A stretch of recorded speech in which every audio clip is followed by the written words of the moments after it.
All right. Hey guys, welcome to the Summit Podcast. I'm here with Paul Rumo, and we literally haven't seen each other in 38 years.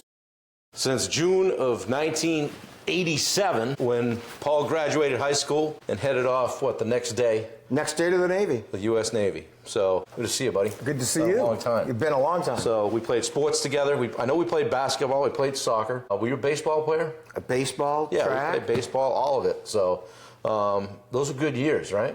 The best. The best. I said, so Paul got here almost a couple of hours ago. We just spent the last couple of hours upstairs catching up. We literally should have set the camera up in the corner and just let it go. But I didn't want to let this opportunity go by without kind of memorializing it with a podcast and just hanging out. And Paul's got some aspirations of his own about either a podcast or a group. We'll talk about that here in a minute. But just wanted to kind of bring you guys in behind the scenes and make you part of this conversation of a couple of mid-50s, mid-ish 50s guys hanging out, talking life, maybe talk a little business, maybe talk a little bit of sales. Let's see where it goes. So, man, welcome. Thanks. Hey, thank you. I think you're doing a great job here. I follow you on social media. Got all my albums? I got all your albums. I love it. I think what you're doing is an absolute need in our society today. Yeah, thanks. You got some great followers. You put up some great content. Appreciate it. I don't watch live all the time, but I'm always... Yeah, it's funny. Like I did that live 365 for all of 2025, still going. And I found that a lot of people watched it, but not so much live, right? They would watch the replay. 8 a.m. Yeah. on a Saturday, Sunday? Yeah. You're not getting me. Right, exactly. You're not getting me. I'm sorry. Yeah, and people would, and some would watch and not comment, so I wouldn't even know they saw it until I ran into them, or that was me. Yeah, maybe send a note sometime. Hey, man, I really like what you're doing. Keep it up, right? I'm like, all right. When I get those messages, that's good stuff, because now all right. It's landing. People are watching it. It's helping. And we talked upstairs about like just coming from a place of service. I know you do that, and you're still doing that. We kind of were saying, like, I'm 56, you're 58. We just feel like we're just kind of figuring it out, Yeah, we're definitely figuring it out, but I've always been a proponent of doing for others, because I feel if I do for others, it will come back to me. Yeah.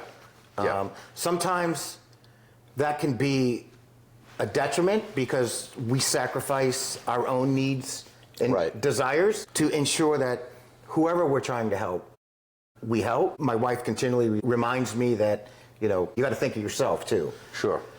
Yeah. But my life motto is doing for others what no one else is willing to do. And if we can, as individuals, do that for anybody in our life or in our business, if we can find that nugget, then there's a level of commitment and relationship that I think will last a lifetime. Yeah, for sure. One of the things you said reminded me of that saying. I think it was Jim Rohn: help enough people get what they want, and you'll eventually get what you want. We talked about that, about how just like we don't worry about the money. We just help somebody because they need it. The other stuff will take care of itself. And I just feel like if you come from the right place and do the right thing long enough, decent things are going to happen. Right? Absolutely. I don't get too woo-woo, but that's one place that I do where, like, if you open yourself up to it, it's build it and they will come, or whatever the line is from that, what was it, Field of Dreams or something. But yeah, man, I mean, what have you been doing for 38 years? So after high school, went right into the Navy for 7 years. Had a great 7 years there, loved it. Kind of looked back saying, gee, I wish I hadn't gotten out. But we had started having children. Sure. I met my wife on a blind date. 2 weeks later, we were engaged. 2 weeks after that, we were married. And we're going on 37 years. You don't mess around. Listen, when you're in the Navy, you're moving. And we have 2 biological children. We adopted 3 biological brothers from Haiti back in 2010. No kidding. And so I've got 5 kids, 5 goats, 2 donkeys, 4 dogs, and 2 cats.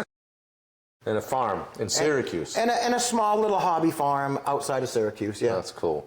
What was the hardest thing? Like when I was managing people, I would hire veterans sometimes, former military guys. Some of them had a hard time integrating into civilization, if you will, right?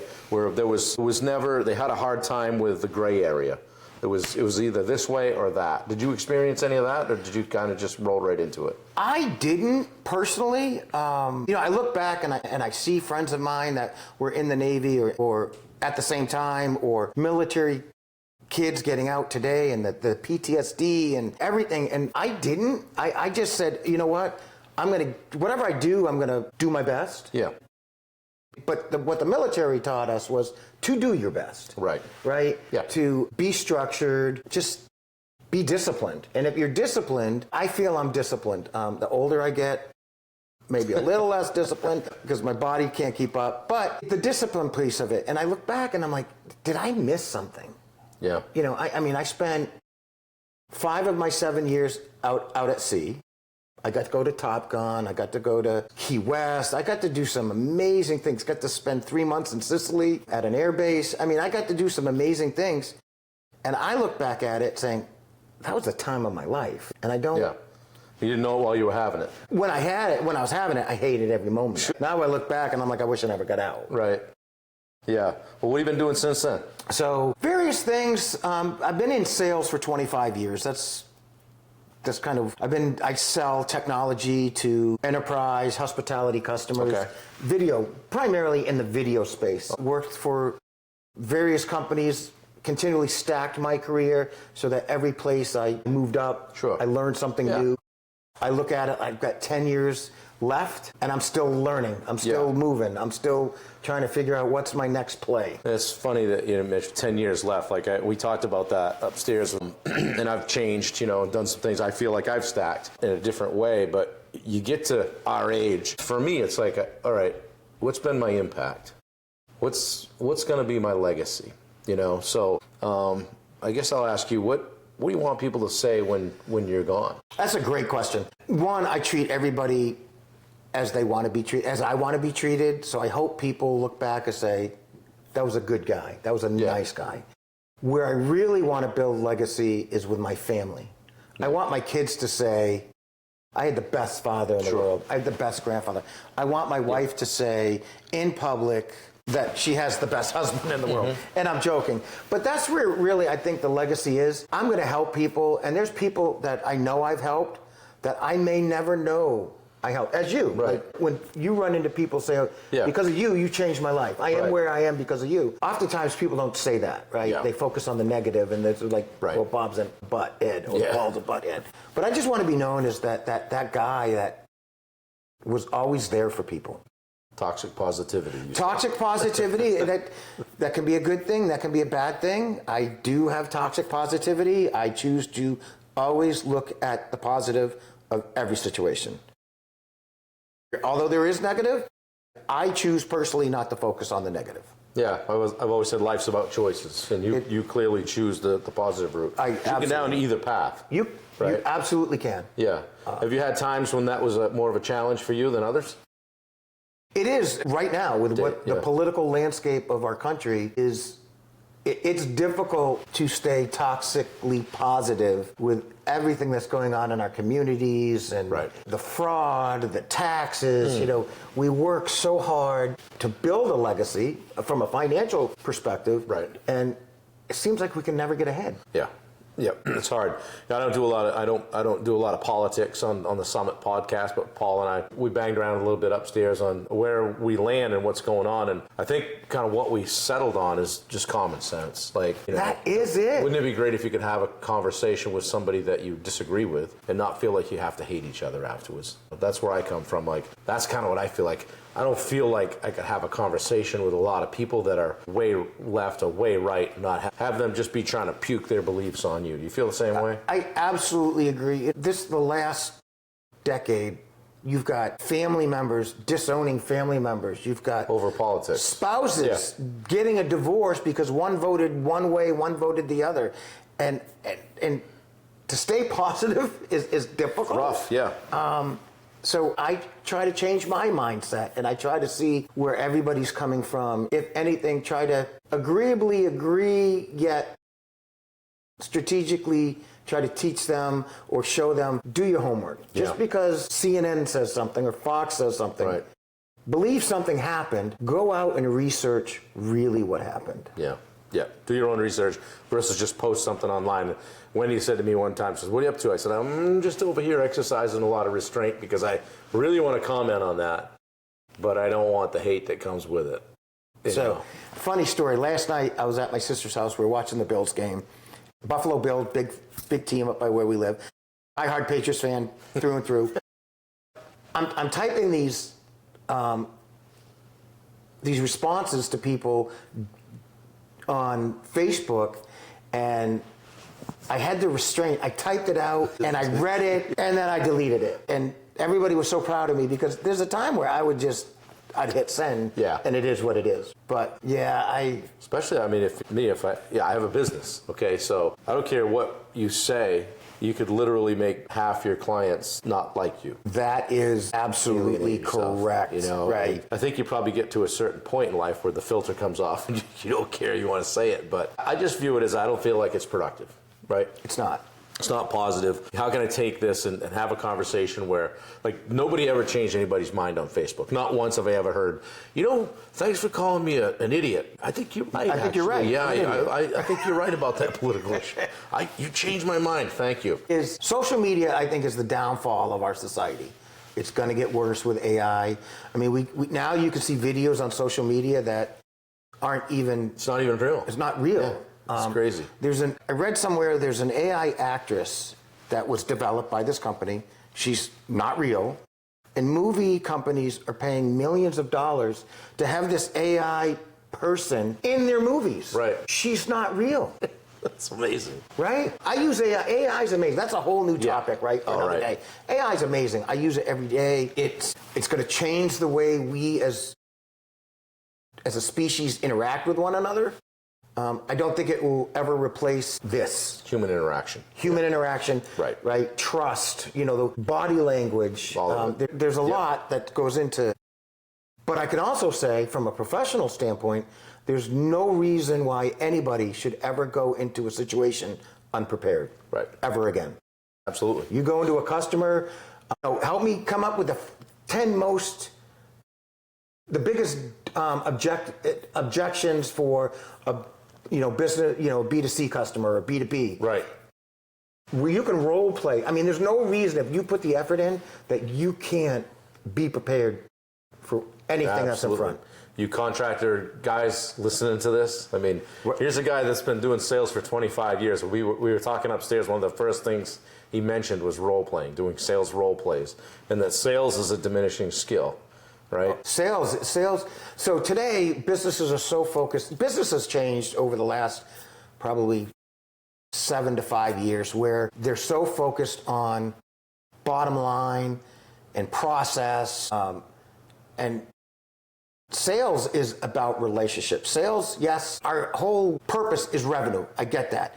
But you need the relationship with your customer. If you don't have the relationship and your customer doesn't trust you, you're never going to get their business. And so how do you do that? You do that through clarity, integrity, and accountability. Always know what the next step is for your customer.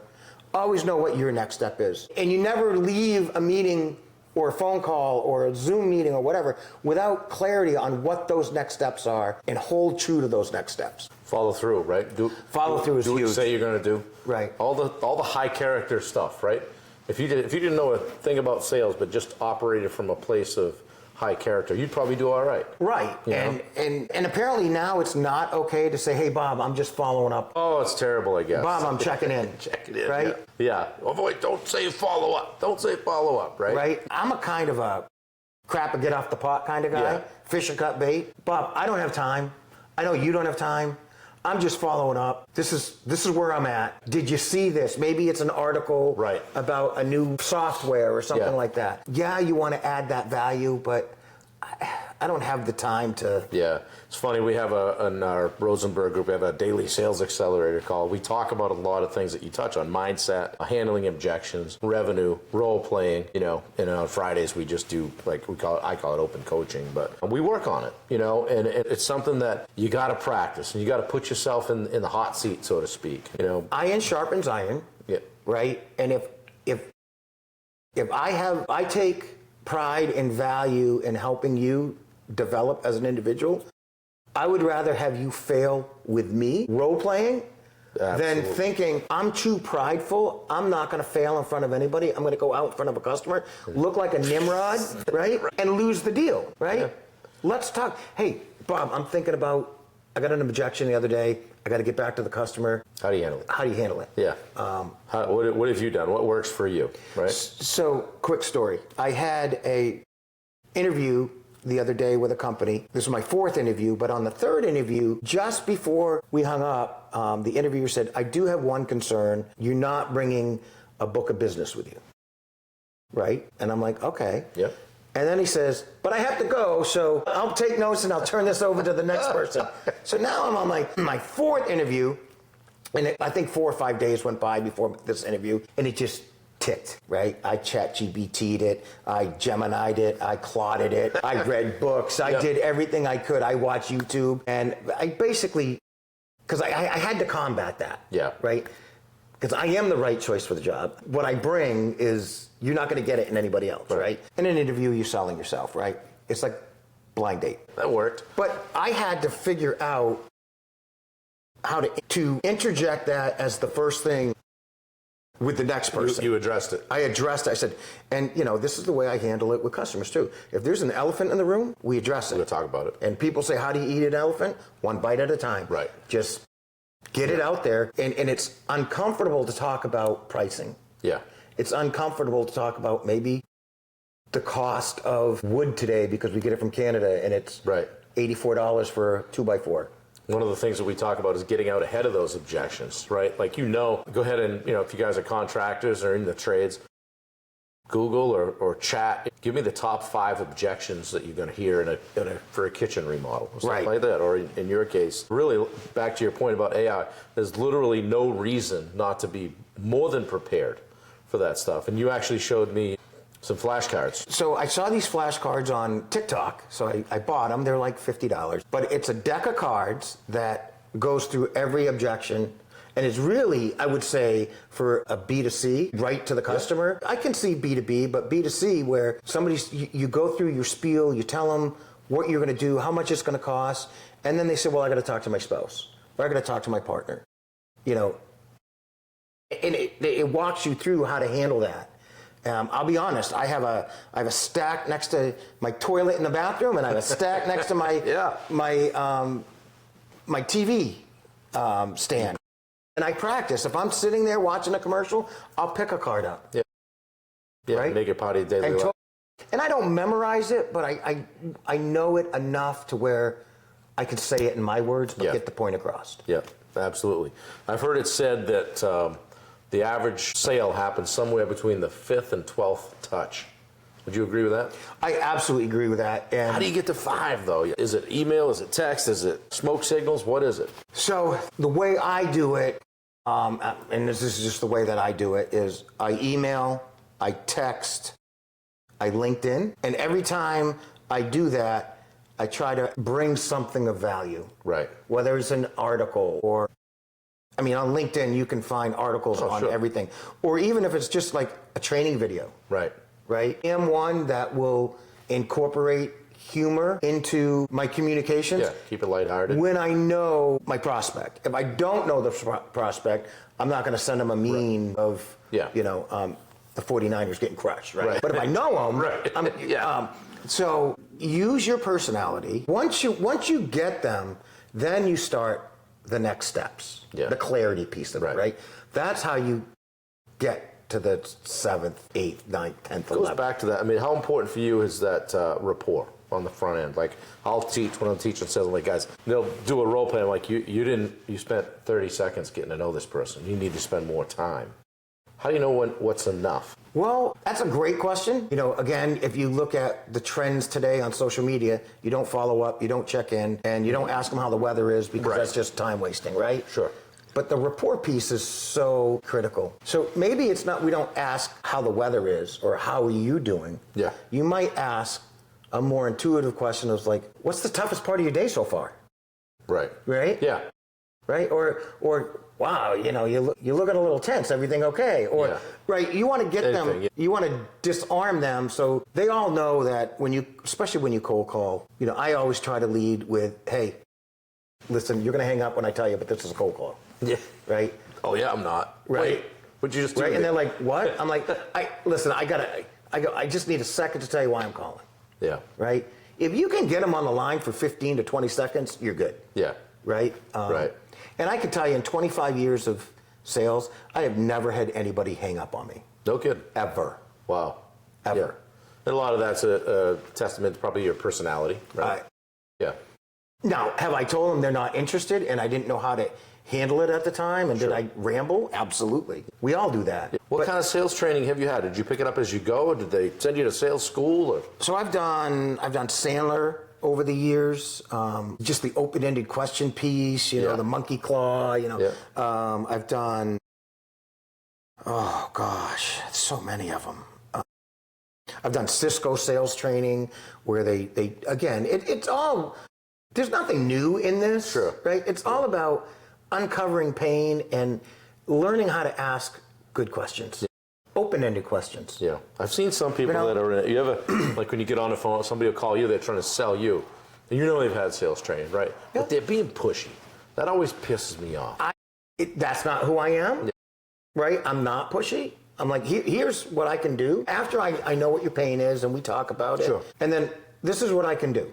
Right. And it's up to them to go. Now, I qualify hard and fast up front, right? First of all, you want me to come over and build a garage for you, right? And I'm just something you're familiar with.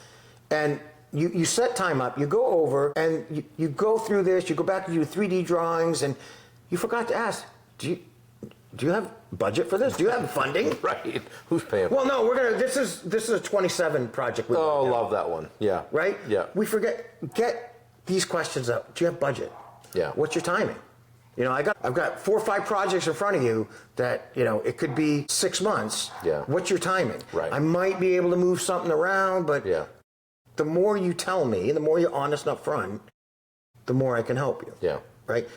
Most people won't tell you like, oh yeah, I budgeted $13,000. Right. Hey, what's your budget? Right? But they're like, no, we're going to take a second mortgage out and sell one of our kids and, you know, whatever. Yeah. But yeah, we have budget, you know, and then I would typically say something like, you know, this is typically somewhere between $7,500 and $10,000 for what I sell. Right. Does that sound like it fits in your budget? And if they say no, like it's like I got $2,500, I say, listen, I got a competitor that sells something that sells cheaper products, and you're not, you know, you're probably not going to get the same level of service you get from us. I gladly give you their name, and I gladly give them my competitor's name. Yeah. That sells it cheaper, right? I'm never going to get to $2,500. Right. I never want to get to $2,500. Right. Right? I bet half of those people probably flip and magically. Half of them flip. They absolutely find the money. They find the money. Yeah. Right? And then you got to also prepare them for, I know you budgeted 15 grand for this. Yeah.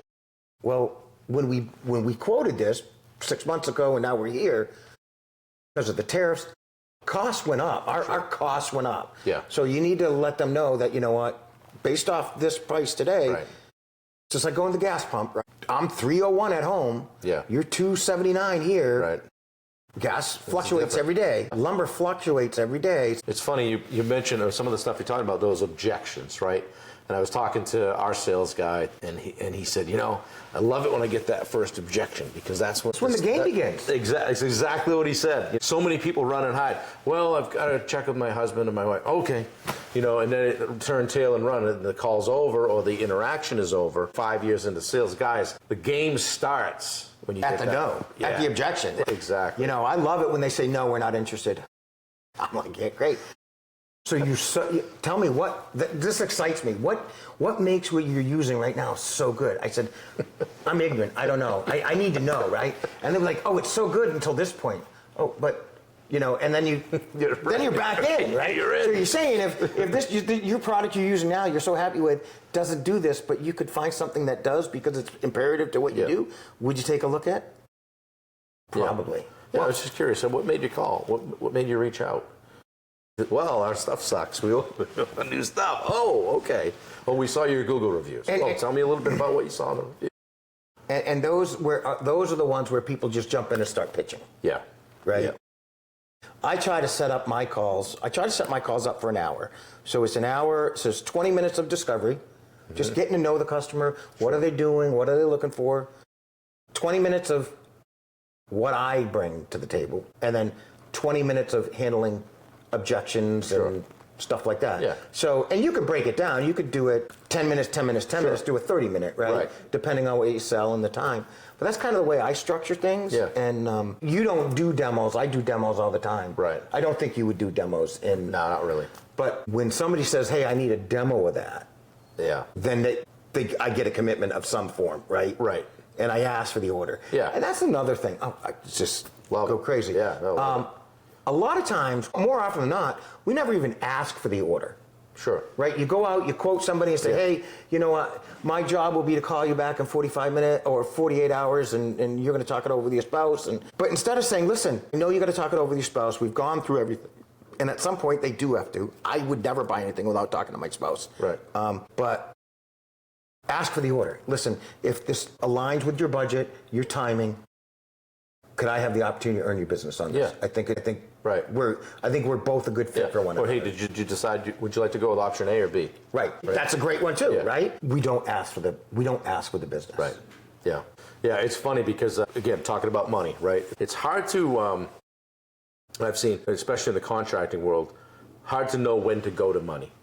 Right. And I've done it with first of all, I try to pre-qualify and say right up front, hey guys, just curious, before we get going too far down the road here, I'm just curious where you're at in the process here. Are you kind of just collecting information, or are you looking to sign up with someone to get on their schedule? And that tells me a lot. That will flush out we've got 2 other contractors coming next week. And I forgot the other thing I was going to say, but that helps me qualify. Oh, going to money. I won't say, hey, what's your budget? I'll say a question that's a little less, they don't know as guarded with it. I'll say, hey, have you given any thought to budget on this project? I didn't really say, what's your budget? But that usually will open that question up where they're like, we know we want to stay under 100. And I'll say, and listen, I don't ask because I want to, how much money you got. Right. I ask because if you're sitting here talking about something that's going to clearly be 250, but you're only willing to commit or can commit 125 to it, I don't want to come back and show you something that's 250. You're just going to be mad at me.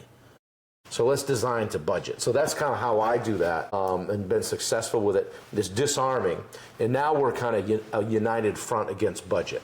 And now we start to develop that. Now I become their guy, right? Well, that other guy didn't talk about that. He didn't give us a price. We just told him what we wanted. He said he'd get back to us in 2 weeks, and he's just going to burp a 250 number at us. And I love the part you said, that we're looking at 2 other contractors too. Sure. So we need 3 bids. Yeah. And then, you could even say something like, those are great companies. Typically we can't compete with them because they come in so low. Yeah. But oftentimes we come back and have to fix their problems. Something like that, right? Yeah. So that I would always say, well, I listen, if you're talking to other people, I can tell you right now, well, let me ask you a question. Is price the most important thing here? And they'll say, well, no. Here's what I know. I know we're not going to be that low guy. Right. But we're probably not going to be the way, way high guy. You usually find that we're somewhere in the middle. I just want to clarify that on the front. Oh, yeah, no, that's good. So it's not all about price. You mentioned it's not all about price. What are the other important factors? You're choosing a contractor. Going out the door, how will you know it was the right choice if it's me? And then just get them to say all of the things that they are looking for in a contractor, or in your case, it's a product. And I think when you're in a sales role, we feel like we're being an inconvenience to the customer. We're taking up too much of their time. Right? Yeah. We do that on the phone. Yeah. Because that won't take too when much of your somebody time. calls you up, Yeah. the first, all you want to do is get off the phone. Right. You know our customers when you call them up, Yeah. all they're doing is looking to get off the phone. Right. When you have a meeting, a little different, but we tend to not ask enough questions because we feel like we're being an inconvenience. Right. But the more information we know, see, I'm a firm believer there's 3 buckets, right? You got the bucket A is the people that have budget, know what they want, ready to move. Right. We all want to live in that bucket. Yeah. Then you have another bucket of tire kickers. Right. Every year they're like, okay, what's the new decking material? Because we Right. want to add on our deck. Yeah. You know, but we're not really ready to move. Get somebody over, get some But we numbers. want a new quote. Oh, yeah. So you get the quote. Quote it this way, that way, and Then you other get way. the time suckers Oh, yeah. that are always like, hey, listen, I own an apartment complex. I need to put a deck on every apartment. You know, it's 100 rooms. Oh, yeah. It's going to be a great job. We're going for to you. move second quarter. Oh, Give me a sure. quote. Yeah. Then they ghost you. Yeah. And then 3 months later, they come back and say, project scopes changed. Now we're going to do a patio instead of a deck. Give me a quote on that. And then we as sales, we look at that and we say, oh my God, if I could just convert 1 or 2 of those in bucket B and C, I'm going to make my year. Well, you're never going to convert them. Right. Right? Right. You still got to give them a time of day. Yep. Right? This guy's never going to get price. Whatever pricing he's going to get, it's less than $1 million, more than 100,000. Time suck. Yep. Right? Yeah. They're time suckers, right? Yeah. I want to spend my time in bucket A Yeah. Right. all the time. How do you deal with a ghost job? So everybody gets ghosted. Hey, Bob, tried to reach out to you a couple times, haven't been able to connect. ... Where do we go from here? ... Period. Leave it. 95% return rate. Right. Had a guy tell me once he does this. There was another coaching group I was involved with. His name's Derek, and he would send an email. Just it's in the subject line. Have you given up on the project? No body, nothing. Just send. Like you said, 95% of the time. They return. They return. Hey, I was out on a medical issue. Yeah. Family trip, whatever. Something, Yeah. you know, things got away from me. Right. But we're Yeah. still interested. That's all you need, Yeah. right? Because then you go, what's the next step? But I learned that on one of the sales podcasts I listen to, and it's all I really listen to is how to get better. And it was that, and I'm telling you, I've shared it with everybody in my company. Nobody uses it but me. I swear it's a 95% return rate. No kidding. At least I know where I am. They could be like, yeah, we gave up. We're done. Right. Yeah. Good. Another guy said, hey, I've got 2 spots on my desk where I can put your folder. One is where we're moving forward. The other one which eventually, end up in the round file. Which pile should I put your folder in? Right? That's a great one. And isn't it funny how you could say something to somebody that I might not be able to get away with? I might be able to say something that isn't natural for you. So your own personality comes into sales. Definitely. And again, I've always tried to mentor younger salespeople and say, listen, don't follow a script. Understand the script. Right. Have an idea of what you want to ask. Sure. Definitely take notes. But you have to be you. Because people know when you're reading a script or you're not you. Dude, fun talking sales, Say I want to start a podcast, right? And you're my inspiration for that. Because I'm like, So Bob can do it. Anybody can do it. Everybody knows right? what I'm going to ask you next, which is what's holding you back? Knowing what the next step is, right? I'm looking at your setup here saying, okay, this is... It's pretty basic. It's pretty basic. I could do this. I want to do something. I love the sales piece, what you're doing. Yeah, it's fun. But I want to focus on maybe veterans. Yeah. Right? Start a podcast and just start helping our veteran community because it's in such a disarray. I'm not rich. I don't have a lot of money. I can't throw money at the problem. But maybe if I can get voices to just talk. I think like $0 basically. I mean, I've got the camera and I've got some stuff. I used that more for shooting video for when I was doing contracting. I got it, and we bought a podcast setup to take to the trade show with us. 4 mics, 4 headphones, a little mixer that recorded all the sound. No video. We didn't need video. $500. You know what I mean? That's cheap money to get into it, and you don't even need to spend that. Literally could do it with your phone. And this is my world. I live in the world of video. Yeah, right? exactly. I mean, Isn't it funny? in some way, shape, or form, I live in the technology world of video, and I'm petrified of it. Plumber's sink always leaks, right? So all right. So when are you going to start a podcast? You know, my wife just texted me. She's like, update, how's it going? And I'm like, podcasting is freaking amazing. Having fun. Yeah. I'm going to really take a hard look at it when I get back. There's a couple different ways to do it too. You can do this. We're in person doing this. I've done it using Riverside, which is just a software package where, you know, if you were in Syracuse, to bring you up on one side of the screen like a Zoom call, and we're just doing a podcast. The other is like solo, and just sitting, and you don't have to do video. You can just go on your solo thing. I'm going to start probably doing some solo stuff too, but this is my favorite, where we're just hanging out. This is where the magic happens. Shooting the breeze and having fun and catching up a little bit. But, so you knew I wrote a book. I knew you wrote a book, and so you said you were going to give me a signed copy. There it is. I want you to reach over there and grab that, okay? And I want you to open it up to the first page. I already signed it. He did. I already signed it. And I'll share with you guys that this guy right here was probably one of, and when he came in, we talked about high school, and he said, man, I was kind of a prick in high school, and I said, I didn't see that. And what I saw was one of the first guys that demonstrated day in, day out, on the field and off, leadership. And I looked up to you in school. And so if you didn't know that, you should know that. And I appreciate it. Yeah, you were one of the guys that I was like, you know what, I like that. And I knew that you were always trying to do the right thing. And I suspect that, I know now that you've continued to do that for the last 40 years. So it's cool. So I want you to have that. Oh, I love it. Yeah. And it's one of the concepts in the we talked about upstairs is just finding your edge. Obviously, that your edge is already in you, and that your edge is something that it's a place where you go when the shit hits the fan, so to speak. It's what you bring to the table that others don't, how you show up differently than others. So I'm gonna put you on the spot and ask you, what do you feel your edge is? My edge, I'm going to say, is judgment. I really evaluate a situation, a conversation, and I try to come at it from multiple angles so that I can make an informed decision, and I use my judgment for that. And I am very passionate. It's hard for me to hide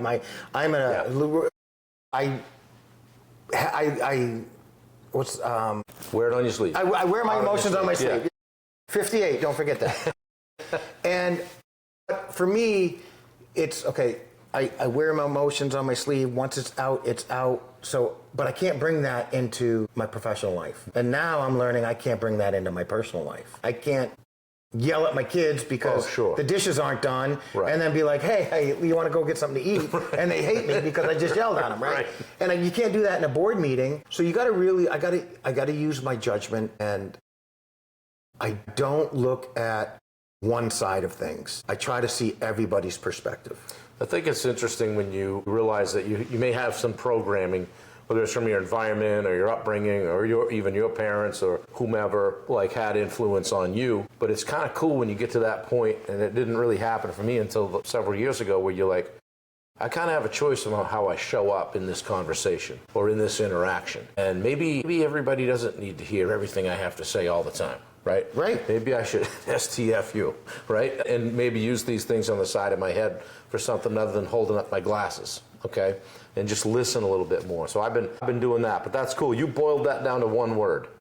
That was cool. Judgment. And so God gave us 2 ears, 1 mouth, right? Right. We don't use them, right? And not only between not talking or ask intelligent questions. Yeah. Right? Put some effort into it. Listen, but also actively listen. Listen to what's not being said. Right. Right?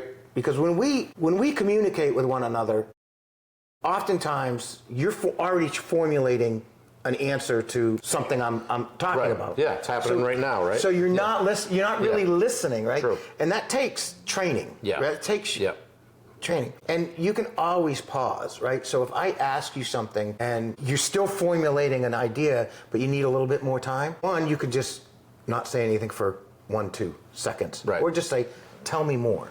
That keeps me talking, and that gives you the time you need to formulate a question. That's where, and you've done it here today, where you've said, that's a great question. And that's the time when, you're saying that's a great question. You mean that's a great question, but it's also giving you a little bit of runway to those microseconds to that you need. There's a lot going on. What direction do I want to take? Where am I taking this? So it's little things that you can do this with your family I do it on my kids. My wife, after 37 years, when we walk into somewhere, and a salesman comes up to her, and they start with the cheesy lines, you know what I'm talking about. Oh, yeah. She'd be like, I've been married to a salesman for 37 years. Yeah. Bottom line, what's the price? Right. You know, I don't need you to talk to your manager. Right. Just, yeah, I love it, because I don't say anything. I'm like, yeah. Yeah. Yeah. Well, cool, man. This has been fun. This has been fantastic. I want to be respectful of your time, and I appreciate you coming over. I know you're up visiting family. Literally like a mile from here is where you grew up, and now I now live. It's literally 2 minutes. Yeah, 2 minutes just around the corner, and I appreciate you taking the time on a Sunday. I always close the podcast, and I think I got this idea from like Lewis Howes or somebody, but I simply just shut up and I give you the floor. So, you know, we don't have national recognition here, but a bunch of people watch this. Simply put, whether it's business or personal or as a dad or a husband or whatever, what would you like people to know? That's a great question. That I'm genuine. I'm a genuine person. If somebody ever runs into me at a grocery store or a gas station or a brewery or whatever, if you come up to me and I engage with you, I'm genuine. I'm genuine in the respect that I know that family, business, everything I do in society all melds into one thing, right? I am at home, I'm really the same person in business. I treat my clients like family. I treat my children and my spouse like clients. They're my customers. I have to do things that I don't want to do to make them happy. I have to commit. And I try to continually just improve who I am, because who I am today is not who I want to be tomorrow. I want to be better. And doing things like this, right? I am excited about maybe doing something. But I'm going to have you hold me accountable. I'm going to hold you accountable. Right? These guys know, a lot of the guys that watch this, they know, oh, Bob's going to ask him. Bob's going to ask him, when are you doing that podcast? And when I'm live, I'm going to start commenting so you know I'm here. Good. Right? I love it. But yeah, I appreciate it. I greatly appreciate this opportunity just to reconnect and talk and share similar views with another professional that... Yeah, life's too short, man. It's way too short. You always wonder what everybody's up to, and now we know. You got it. Paul Rumo, guys. Wyndham High School class of 1987. Goes with Go Patriots. Guys, thanks a lot. Thank you, Paul. Guys, Summit Podcast. Please share it out. I hope you share it. You can catch it on Spotify, Apple Podcasts, YouTube, you name it. All the mediums, platforms, all that stuff. We're a pretty big deal around here. All right, guys. Take care. Take care. Thank you. Out.